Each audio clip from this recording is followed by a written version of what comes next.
Une guerre et ses conséquences humanitaires, l'Europe doit se préparer à recevoir entre 8 et 10 millions de réfugiés. Selon la ministre allemande des Affaires étrangères, à ce jour, ils sont un peu plus de 3 millions à avoir fui leur pays. La très grande majorité sont des femmes et des enfants. Occasion pour les associations d'alerter sur les dérives possibles dans l'accueil des réfugiés, Rémi Inc.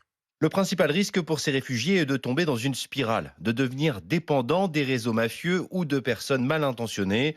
Geneviève Collat du collectif Ensemble contre la traite des êtres humains. Ça peut être l'exploitation sexuelle, ça peut être le travail forcé, l'esclavage domestique, la contrainte à commettre des délits, l'obligation à mendier, voire parfois les mariages forcés. On a peur d'être seul, donc si on voit quelqu'un qui a l'air d'être prêt à aider, on risque d'y aller. Des dérives déjà constatées dans les pays limitrophes de l'Ukraine. Pas en France pour le moment, mais les associations restent vigilantes, notamment sur les initiatives individuelles de solidarité.